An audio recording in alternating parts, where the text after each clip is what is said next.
Early this morning, the Middle East was rocked as a barrage of Sejil ballistic missiles rained down on Israel's strategic targets without warning. This lightning-fast assault pierced through the Iron Dome and Arrow defense systems, long praised as an impenetrable steel shield.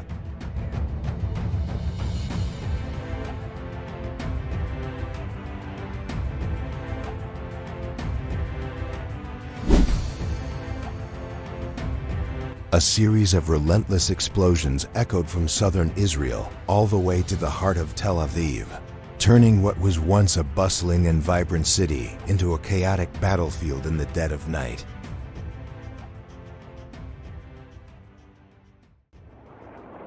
The Israeli military immediately issued a reassurance, stating that the Iron Dome system had been fully activated to intercept the attacks.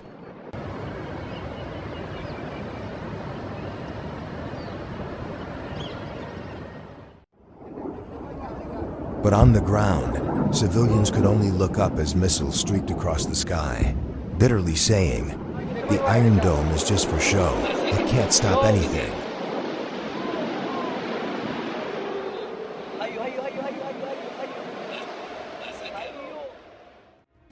A series of powerful explosions leveled multiple military bases, crippled communication networks, and destroyed key power stations across the war zone. Hospitals are packed with the wounded, while civil defense forces are exhausted after working around the clock. Some bitterly joked, "This crowd is worse than trying to get concert tickets in Tel Aviv, except today. The tickets are missiles, not music festivals."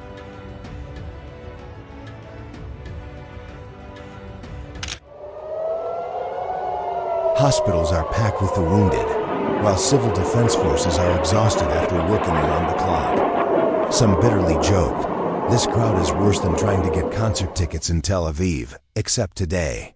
The tickets are missiles, not music festivals."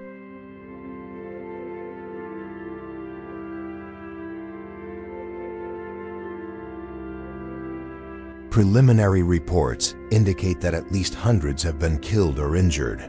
Over 400 public structures have been destroyed, and 120 military facilities have been rendered completely inoperable.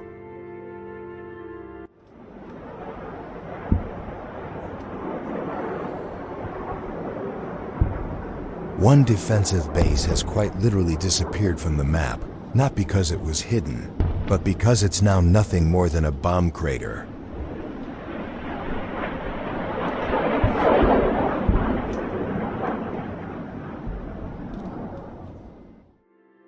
Prime Minister Benjamin Netanyahu immediately appeared in an emergency press conference, declaring a state of national emergency and urgently calling on international allies for assistance.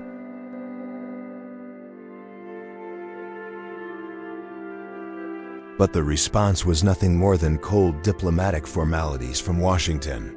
"We are concerned, but urge restraint to avoid further escalation." Leaked sources reveal that Prime Minister Netanyahu made 3 consecutive phone calls to the White House within just 2 hours. But what he received in return was a cold response from the front desk. "We're currently in a meeting on economic issues. Please call back later." Then the line was abruptly cut off, leaving the Prime Minister's office in a heavy, suffocating silence. Attempts to seek help from European allies like France, Germany, and the UK were met with an eerie silence. The European Union issued only a familiar joint statement: "We urge all parties to exercise restraint."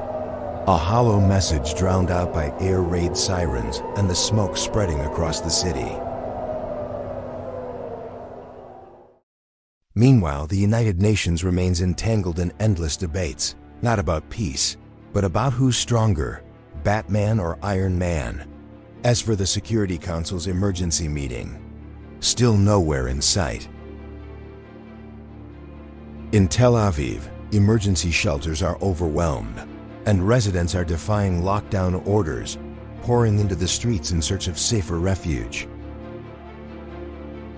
One frustrated resident exclaimed, "The government tells me to stay home. My roof already flew to Lebanon." The national television network has been disrupted, while rumors are spreading 10 times faster than any official announcement. Ben Gurion Airport is shut down, railways are paralyzed, and the highways now resemble a massive junkyard, littered with abandoned, wrecked vehicles. In that grim landscape, the only thing running without interruption is bad news spreading like wildfire.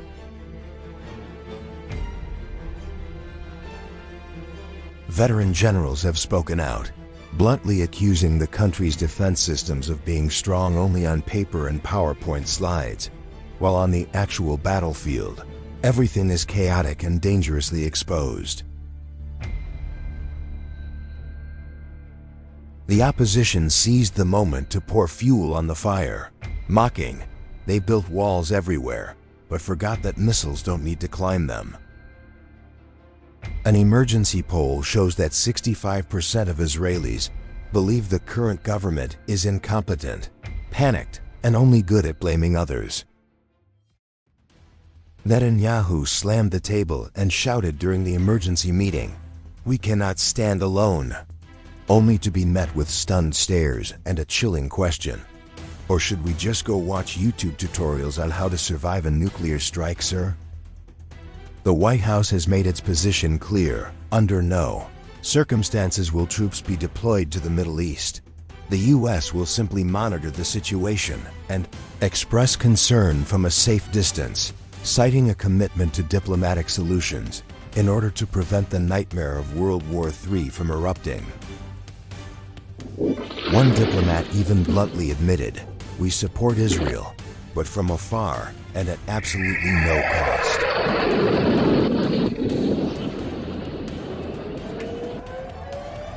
With no hope left for international aid, Israel was forced to hastily mobilize its reserve forces. But the logistics system is nearly paralyzed, roads lie in ruins, and the military is worn down from a lack of supplies. A military expert literally remarked, "Right now Israel is like a barefoot player on the field, no referee, and the goalpost has already burned to the ground."